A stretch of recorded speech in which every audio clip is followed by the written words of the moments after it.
संत मत में आना महाकठिन है, मगर इतनी बात मैं कह देता हूँ कि आसान मैंने कर दिया। कुछ नहीं करना, सिर्फ अपने आप को विचार के साथ रहते हुए दुनिया में फंसने की कोशिश न फंसाओ। एक मालिक है, एक रूप उसका मान लो, अपने आप को वहाँ समझ लो कि जहाँ तो हमने मैं आप समझता हूँ ना, रात को मैंने अपने आप को बड़ी लानत दी। इन्होंने बात कही, मुझे गुस्सा आ गया और मैंने कहा मैं सुबह उसकी साक्षी की खबर लूँगा। फिर ये चले आते, मैंने सोचा प्लीज है ना, तुम नाम तारीफ बना हुआ है, तुमने कहा तो नाम दिया, तुम्हें क्यों गुस्सा आया? ये समझ लो मंदिर तेरा है, तेरे बाप का मंदिर है। जिसने चोरी करनी है फड़ुआ है, उसने चोरी करनी है, उसने डाका मारना है, उसने डाका। तू कौन चिंता करना है? मैं अपने आप ने समझाया तो मैंने शांति मिली। तो नाम क्या चीज है? नाम सिर्फ शब्द को सुनना ही नहीं है। नाम शब्द इस योग इस वजह से किया जाता है कि हमारे चित्त की वृत्तियां, मन ये एकाग्र होके किसी बात को समझने के काबिल बन जाए। मेरा प्रलोभन दास क्या कहा मैंने? अभ्यास इसलिए कराया जाता है कि हमारे चित्त की वृत्तियां ये ठहर करके हम किसी बात को समझने के योग हो जाएं। जब तक सत्संग किसी कामिल इंसान का नहीं मिला हुआ, शब्द योग भी कोई फायदा नहीं करता। अब मैं देखो ना, मैं कितना अभ्यासी था। रात को मैं गिरा,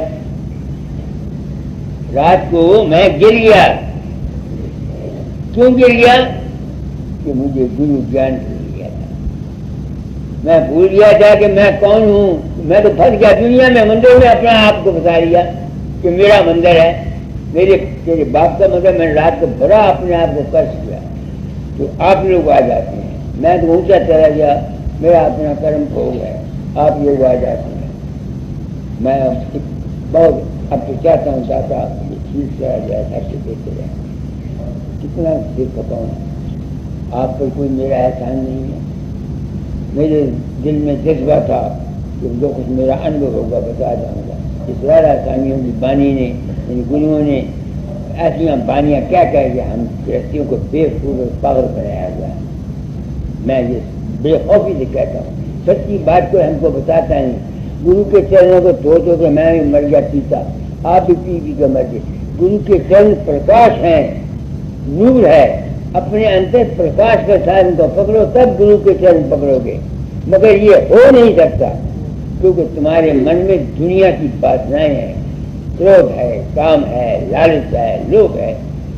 तो क्या कर, जो आदमी 4 से 20 हेरा फेरी करता है वो कहे मैं सकलोक से आ जाऊंगा, उसको बाप भी नहीं जा सकता, जो मर्जी क्या कहे। परवस्करी को नामदान प्रदान कीजय गुरु दीन दयाल। मैंने क्योंकि गुरु अपने आप कहता हूँ, नामदान यही मेरा नामदान है, यही मेरा नामदान है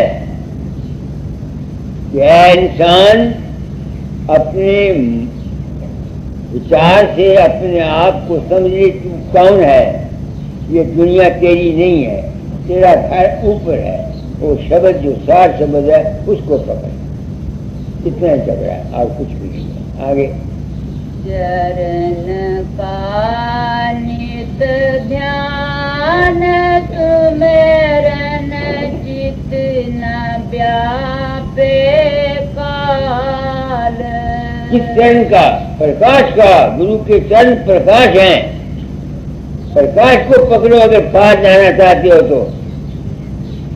और जब तक नहीं आता तो जिस गुरु से तुमने नाम लिया हुआ उसका ध्यान करो, उसको मत समझो वो फकीर चंद है या चरण सिंह है। वो जो रूप तुम्हारे अंदर प्रकट होता है उसे मत समझो वो फकीर चंद है या चरण सिंह है, उसको समझो ये पूरा है, तुम्हारा बेड़ा पार हो जाएगा। अगर तुम ये समझ रहे हो कि तुम्हारे अंदर जो गुरु आया, ये बाबा चरण सिंह आया या फकीर चंद आया, तुम्हारा बेड़ा पार नहीं होगा। दुनिया मिल जाएगी तुमको, ये ठीक है, दुनिया के काम बन जाएंगे, मगर परमार्थ नहीं मिलेगा। ये है राज जो मैं बताना चाहता हूँ। किनके लिए? जो चाहते हैं कि हमारा बेड़ा पार होगा उनके लिए, और जो नहीं चाहते उनके लिए कोई जरूरत नहीं। आगे सर्व समर्थ सर्व अंग संग सर्व जगत आधार।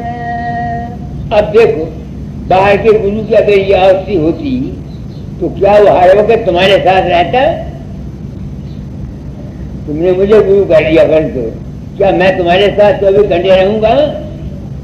तो कहते सर्व समर्थ सर्व अंग संग, वो अंग संग रहने वाला कौन है? दीवाने हूँ मेरे मन, तुम ही पावर रहा है।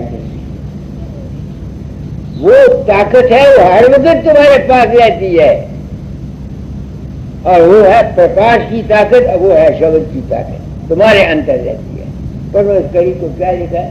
सर्व कर्म समर्थ सर्व अंग संग सर्व जगत आधार। अब फकीर जन जगत आधार हो सकता है? सोचो मेरी बात को, हो सकता है मुझे बताओ। वो एक ताकत है, उसके रूप को समझ के तब तुम्हारा बेड़ा पार होगा। आगे दूत मन से पति कमल को करूं निस दिन प्यार। अपने मन को साफ रखे, अपने अंतर में मार्ग सदगुरु तुम्हारे अंतर रहता है, बाहर नहीं रहता। अपने आप को सच्चा बना करके उसके आगे उससे प्यार किया करो, तुम्हारा काम हो जाएगा। दुनिया भी बन जाएगी, दिन भी बन जाएगा। करना तुमने आप है, किसी बाहरी गुरु ने नहीं करना। आगे सिंधु भवती अगम दूतर सूझे बार न पार। विगल मन रहे सोच छिन छिन कैसे जाऊं किनार। मन का समुद्र जो है, मन के ख्यालात जो है तरह तरह उठते रहते हैं। और मैंने रात को बोला ना बोला तो जगह साहब ने मुझे कहा कि ये हुआ अस्पताल में, तो मुझे गुस्सा आ गया। तो मैं कहाँ फंस गया? अपने मन के समुद्र में फंसा कि नहीं फंसा? सारे फंसते हैं। मैं कई दफा काम करता हूँ, मैं गिर जाता हूँ, ये है मेरा गिरना। कब गिरता हूँ? जब मुझे गुरु ज्ञान नहीं रहता, जब मुझे समझ नहीं रहती, ये भूल जाता हूँ कि मैं हूँ कौन, तब मैं फंसता हूँ। मैं क्या बड़े बड़े फंसते हैं, मगर जो फंस के अपने आप को समझता है कि मैंने गलती खाई है, उसका तो उद्धार हो सकता है। तो जो फंसता है और फिर अपनी गलती को भी नहीं महसूस करता, उसका उद्धार नहीं होता। चलते चलते जो गिरे, जो ताहे न लागे दोष, जो करते ही ना चले तातर कर ले कोष। गलतियां सब करते हैं, कोई इंसान ऐसा नहीं जिसमें गलती नहीं है, बुरी भई सब। जो आदमी अपने आप को बताना चाहता है वो अपने मन के हालत को वाच किया करे हमेशा। रात को सोचते हो सारा दिन तुमने क्या कुछ किया, जहाँ जहाँ तुमने गलतियाँ खाई हैं उनको फिर दोबारा फिर न करने की कोशिश करो, जिंदगी बन जाएगी। आगे दया कीजे मेहर कीजे लीजे चरण लगाए। भक्ति दीजे तारी लीजे कीजे मेरी सहाय। तो बाहर के गुरु की क्या ड्यूटी है जो मैं कर रहा हूँ? क्या इंसान असली गुरु शब्द स्वरूप है, उसके चरण प्रकाश है। अपने अंतर चल, जो कुछ तुमको मिलना है तुम्हारे अंतर आप लोग आ जाते हैं। मैं तो अपने कर्मों का मारा हुआ सच्ची बात आपसे कहता हूँ। न मैं ये कर्म करता नहीं करता तो न मैं नसीब में फंसता, मैं सुखी नहीं हूँ उस काम से। मंदिर बना बैठा, अब यहाँ पे आज जो कर्मचारी हैं ये डाकू है, चोर है, दवाइयाँ बेचते हैं, डॉक्टर हो या कोई भी हो। फिर मैंने क्या लिया, मुसीबत अपने जान में ले ली। क्या किया क्या मैंने, मगर ये मेरा कर्म था। आप लोग आ जाते हैं, जो कुछ मैंने जिंदगी में समझा आपको बता दिया। नाम क्या है, गुरु का हुक्म। जो गुरु हुक्म देता है वो ही इंसान के लिए नाम, उसके ऊपर चलो। मैं नहीं कहता मैं गुरु हूँ, जहाँ जहाँ तुम जिस गुरु से मानते हो उसी गुरु को मानो। मैं तो गुरु बनने मैं तो गुरु मत को समझा है सच्चे दिल से, और सच्चे दिल से चाहता हूँ दादा आपने काम दिया था, मैं फंस गया जहाँ। मुझे क्या पता था कि मुझे ऐसे आदमियों से वाह पड़ेगा जो क्या करते हैं, जो मंदिर को बदनाम करते हैं। तो आज मैंने बहुत कुछ आप लोगों को कह दिया। मैं सुखी हूँ अपने मन से, इनसे नहीं, अपने मन से दुखी हूँ। तो तूने क्या लेना सकी धन, 4 दिन की जिंदगी है, मंदिर रोज जाए तानू की, मगर रात को मुझे गुस्सा आ गया और मैंने महसूस किया कि मेरी गलती थी। तो आप लोग आ जाते हैं, आपको मैंने आज बता दिया कि नाम दान क्या, नाम क्या है और कैसे मिलता है। नाम रहे चौथे पद माही, वो तुम्हारी अपनी जात है, प्रकाश और शब्द का भंडार है। ये निचली दर्जे हैं। अगर दुनिया का मजा लेना चाहते हो मन का, तो निचले दर्जों का साधन किया करो, और अगर बिल्कुल पार जाना चाहते हो तो मन को छोड़ के ऊपर चले जाओ। दोनों ही बातें आपकी कर दो। मर जाना और प्यार हो जा, मैं भी प्यार हूँ।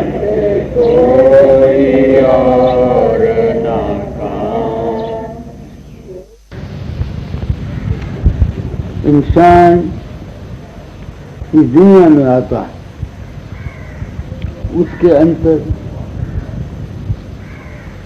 किसी चीज की तलाश होती, उस चीज को ढूंढता है।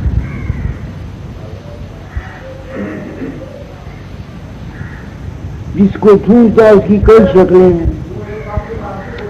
कोई दौलत चाहता है, कोई इज्जत चाहता है, कोई मान चाहता है, कोई शादी चाहता है, कोई औलाद चाहता है। ये सब चीजें अगर मिल भी जाए फिर भी वो तलाश खत्म नहीं होती आदमी की। आज पैसा आ गया, क्या वो तलाश खत्म हो जाएगी? आंख लगी रहती।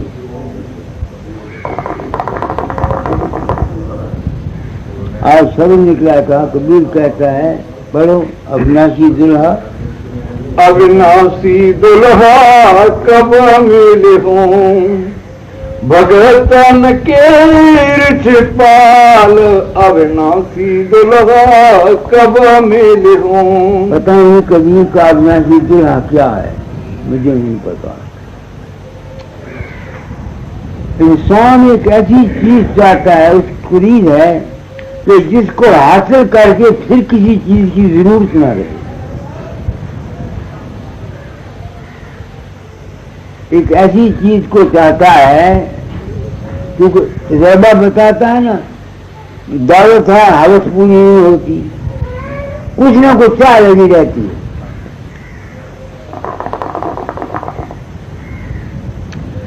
वो अविनाशी दुल्हा क्या है? तो अपनी आत्मा से पूछता हूँ, खुशी सन तू अविनाशी दुल्हा क्या समझता है?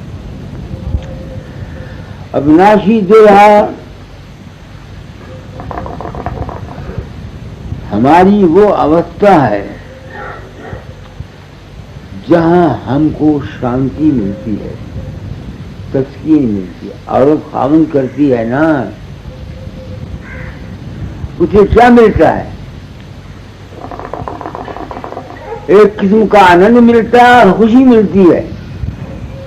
यही है ना औरत दुल्हन और दूल्हा, उनका क्या मतलब होता है कि एक ऐसी अवस्था उनके अंदर जब मिलती है, ऐसी अवस्था छा जाती है जहां उनको खुशी मिलती है, आनंद मिलता है, मस्ती मिलती है। तो अविनाशी दुल्हा मेरी समझ में क्या है? वो अवस्था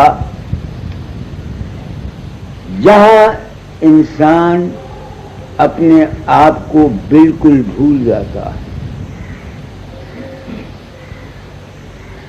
जिस तरह स्त्री पुरुष के मेल से इंसान भूल जाता है अपने आप को, शांति मिल जाती है, तो अविनाशी दूल्हा अगर कोई और है कबीर का तो वो तो मुझे मिला नहीं, न मुझे पता है। मैं ये समझता हूं कि परम शांति का मिल जाना ही अविनाशी दूल्हा है। अब इस परम शांति को हासिल करने के लिए क्या तरीका है? जो तरीका मुझको मिला उसका मैं बता सकता हूं। गो अभी तक परम शांति मिली नहीं, रहता हूं, जिंदगी मौजूद है, एक उस घर का पता लग गया कि परम शांति कहाँ है। परम शांति कहाँ है? सब कुछ भूल जाने में है।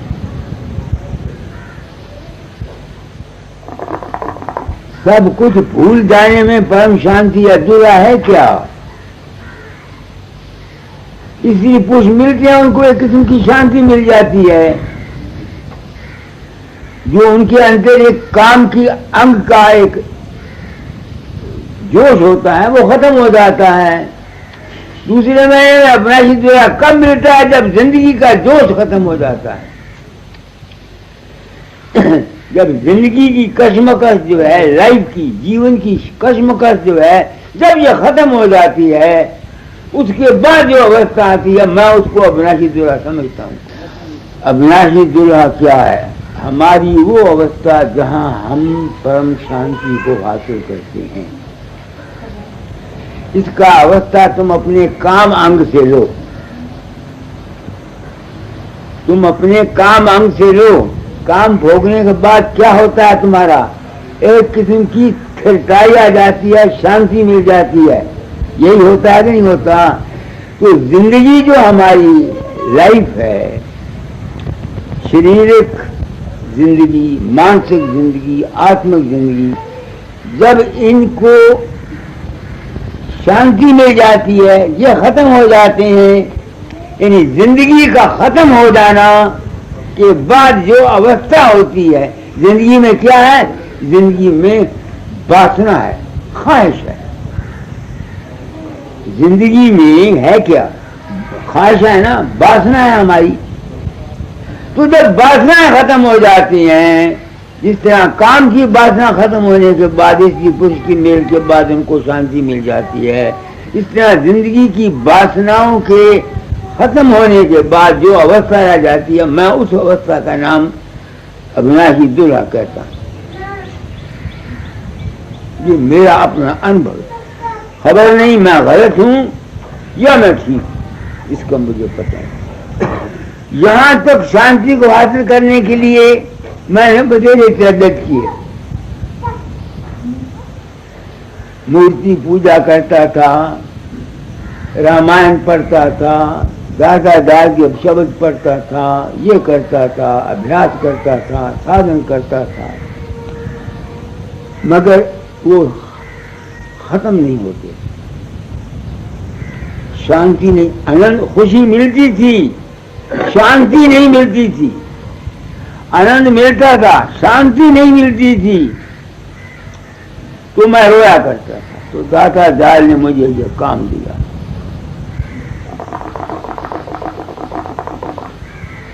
और कहा था तुमको सच्चा सदगुरु सत्संगों के रूप में मिलेगा।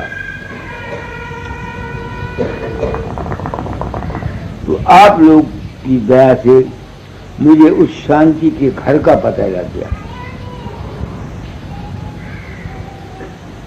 वो कैसे पता लगा? मैं मन में रहता हुआ तरह तरह के ख्याल की कराबाजियां किया करता था, आनंद लिया करता था, बातें किया करता था, गुरु स्वरूप के साथ बातें करनी और तरह तरह के ख्यालात उठने, विचार उठने, भाव उठने। तो जब से मुझे तुम लोगों से पता लगा तो मेरा रूप तुम्हारे अंदर प्रकट होता, मैं नहीं होता। दाता दाल ने मुझे कहा था, फकीर चोरा छोड़ने से पहले तालीम को बदल जाना। मैंने जो कुछ खुद अनुभव किया अपनी जिंदगी में वो कहता हूं, दावा किसी बात का नहीं। अब जब मुझको ये यकीन हो गया कि मैं तुम्हारे अंदर नहीं जाता, तो जो कुछ मेरे अंदर प्रकट होता था, मैं ख्याल करता था, वो क्या था? वो मेरी जिंदगी थी, वो मेरा जीवन था। शारीरिक जीवन, मानसिक जीवन, आत्मिक जीवन, तीन किस्म की जिंदगी है मेरे तुम्हारे अंदर, मेरे अंदर। एक जिस्मानी, एक मेंटल और एक आत्मिक। तो ये तीनों जिंदगियां जब खत्म हो जाती हैं, इनसे गुजर जाता है, उसके बाद जो अवस्था पैदा होती है उसका नाम है अविनाशी दुल्हा। ये मैं समझता हूं। ये संत मत कहते हैं, तीन छोड़ चौथा पद जीना, सत्यनाम सदगुरु को जीना। मगर यहां तक तुम लोग आए हो, तुमको वहां तक जाने की जरूरत है क्या? आप लोग उस अवस्था को हासिल करने की कोशिश करते हैं? नहीं। क्यों? आप लोग आनंद चाहते हैं, खुशी चाहते हैं,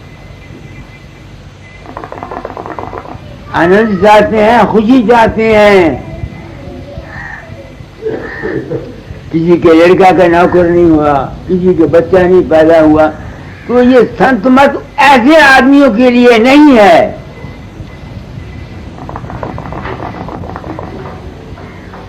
ऐसे आदमियों के लिए यही है कि दुनिया में तजर्बा करो, ठोकरें खाओ। जब ठोकरें खा लोगे फिर शायद तुम्हारा वक्त आए तो इस तरफ आओगे। जब तक इंसान ठोकरें नहीं खा लेता, तजर्बा नहीं हो जाता जिंदगी का, तब तक उसको शांति की सूझती नहीं। संतों का मार्ग विश्राम का मार्ग है, शांति का मार्ग है, आम दुनिया का नहीं। तो मुझको तो भाई तुम लोगों की दया से उस शांति का घर पता लगा। तब से मुझे ये पता लगा कि मैं किसी के अंदर नहीं जाता। क्या हो गया मुझको? मैं जब साधु में जाता हूं तो जिस्म को भूल जाता हूं, किसी वक्त नहीं भी भूल सकता। अब ख्वाहिश की बीमारी है, ख्वाहिश 5वां महीना चला 6वां। तो जब ये तकलीफ होती है उस वक्त नानी याद आ जाती है। वो जो ज्ञान ध्यान वगैरह सीखा हुआ है सब घुल हो जाता है।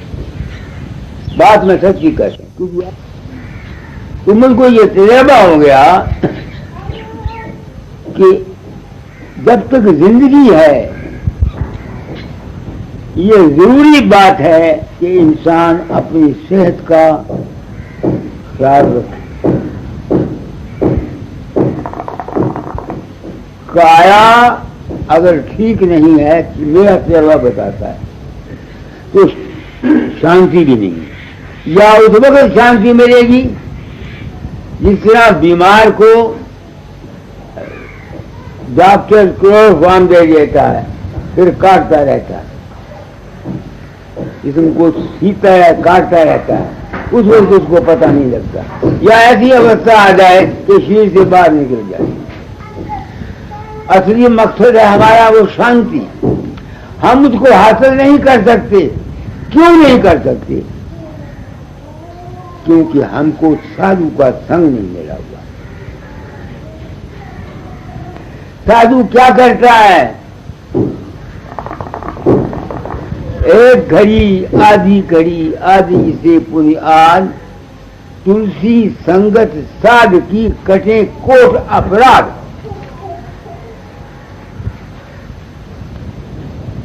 यही है ना बानी कबीर की। एक घड़ी आदि से पुनियाद, तुलसी संगत साध की कटे कोट अपराध। अपराध कहते हैं गलती को। मैंने कोई गलती खाई, आपको तकलीफ हुई, तो मैं कहूँगा महाराज मेरा अपराध क्षमा कर दो, मेरी गलती क्षमा कर दो।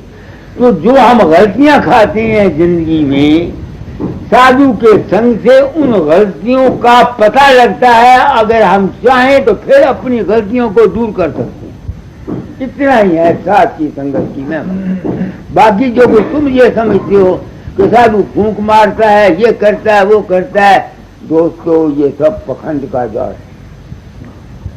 इस जाल में फंसकर हम इन साधुओं के चक्कर में आए हुए हैं। बोलो।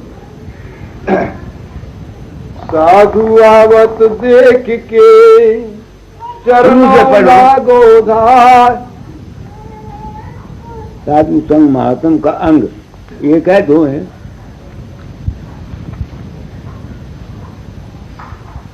अपने समय भाई मैं पूछता हूँ कि मैं अगर साधु हूँ तो मैं तुम्हारी क्या मदद कर सकता हूँ?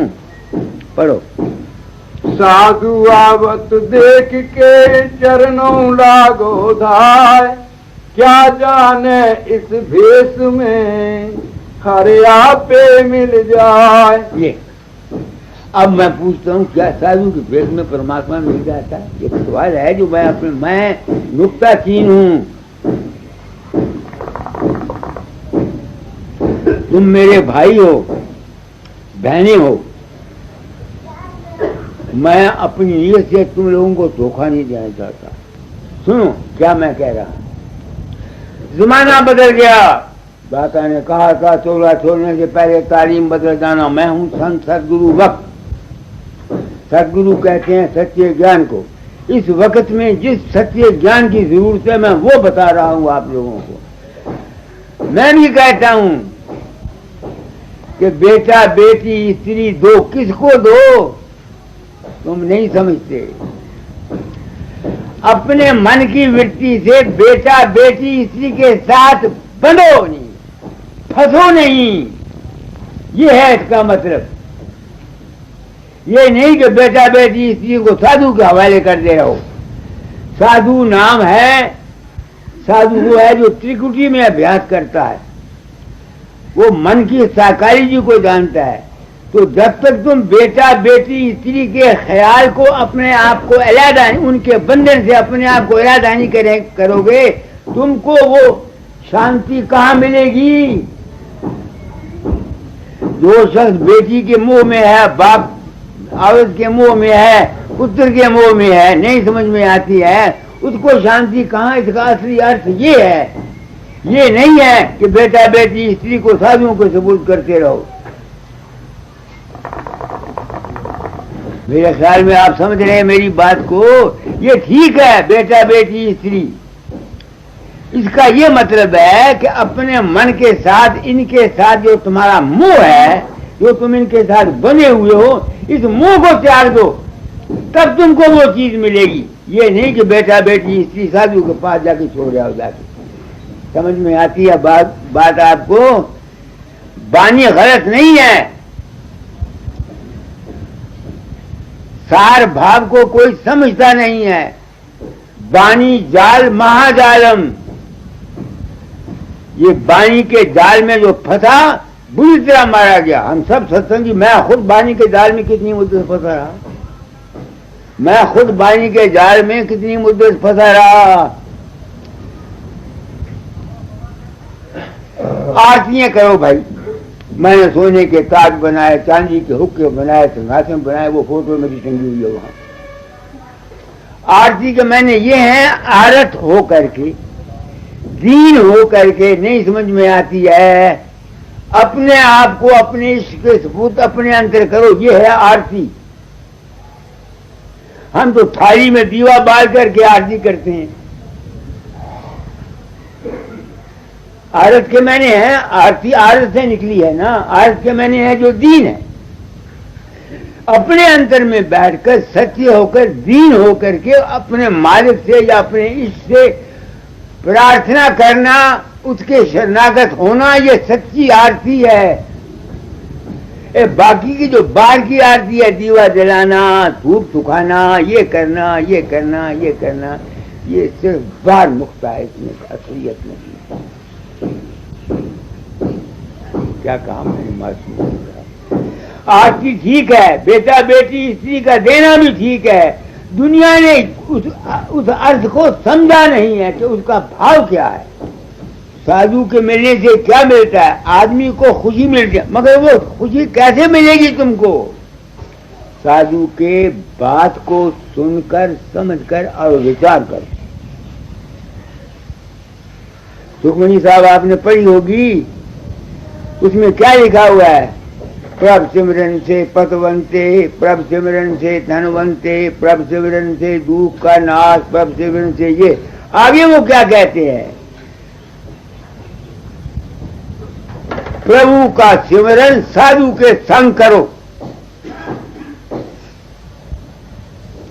सिमरन कहते हैं याद को। साधु के संग बैठ के ये पहले प्रयास करो कि प्रभु है क्या चीज।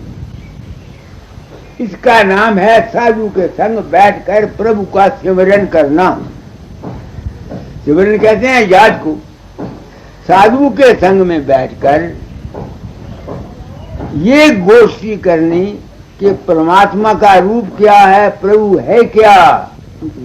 फिर आगे वो लिखते हैं सुखमणि साहब में, प्रभु जी बसे साध की रचना। अगर किसी ने प्रभु का सिमरन करना है, यानी प्रभु की याद के मैंने जानते हो ना कि प्रभु है क्या चीज, तो वो प्रभु रहता कहाँ है? साधु की जुबान में रहता है, जीव में तो लघु रहता है। जो वो वाणी कहता है, जो वो